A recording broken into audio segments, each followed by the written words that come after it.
मित्रांनो, तुमच्या घरात सुद्धा आजारपण असेल, व्याधी असेल, दुखणं असेल, काही रोग असतील, तर ते काही करून जात नसेल, तर तुम्ही उपचार तर घ्यायचाच आहे. कारण उपचाराशिवाय पर्याय नाही. पण उपचारासोबत जर देवाची साथ आपल्याला मिळाली, तर उपचारसुद्धा लवकर फलदायी ठरतो. आणि जर छोट्या-मोठ्या व्याधी, दुखणं काही असेल, तर तुम्ही सुद्धा हे 3 मंत्र बोलू शकतात. कारण हे 3 मंत्रामध्ये एवढी शक्ती आहे, की आपल्याला लगेच याचा फरक जाणवतो. जर तुमच्या घरात कोणाचा तरी उपचार सुरू आहे किंवा कोणी प्रेग्नेंट महिला आहे किंवा अन्य काही असेल, तर तुम्ही ही सेवा किंवा हे 3 मंत्र जप रोज घरात बोलायचे आहे. याने चांगला रिझल्ट नक्की मिळतो. आता हे 3 मंत्र कोणते? तर पहिला तर आहे श्री स्वामी समर्थ महाराजांचा तारक मंत्र. हा एक वेळेस आपल्याला रोज संध्याकाळी वाचायचा आहे. रोज संध्याकाळी एक वेळेस वाचायचा. समोर एक ग्लास पाणी ठेवायचं, त्यावर आपला उजवा हात पाण्यावर झाकायचा.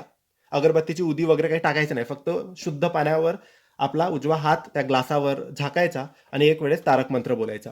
नंतर 21 वेळेस तुम्हाला कृष्णाचा मंत्र बोलायचा आहे. ओम कृष्णाय वासुदेवाय हरये परमात्मने प्रणतक्लेशनाशाय गोविंदाय नमो नमः. हा मंत्र 21 वेळेस तुम्हाला बोलायचा आहे आणि त्यानंतर महामृत्युंजय मंत्र 21 वेळेस बोलायचा आहे. ओम त्र्यंबकम यजामहे सुगंधिम पुष्टिवर्धनम उर्वारुकमिव बंधनान मृत्युर्मुक्षी मामृतात. हा मंत्र 21 वेळेस. कृष्णाचा मंत्र 21 वेळेस, महामृत्युंजय मंत्र 21 वेळेस आणि तारक मंत्र 1 वेळेस. हे 3 मंत्र बोलायचे आहे आणि त्यानंतर ते पाणी घरातल्या सगळ्यांनी पिलं तरी चालेल किंवा प्रमुख कोणी व्यक्ती, विशेष व्यक्ती आजारी असेल तर त्यांना दिलं तरी चालेल किंवा प्रेग्नंट महिला असेल तिला दिलं तरी चालेल. नक्की करा. खूप फायदेशीर आहे आणि फक्त आजारपण असेल तेव्हाच करू नका. असंही करा. त्रास होत नाही, दुखणं येत नाही, आजारपण येत नाही. नक्की करा. आवडलं असेल तर श्री स्वामी समर्थ कमेंट्समध्ये नक्की लिहा. धन्यवाद.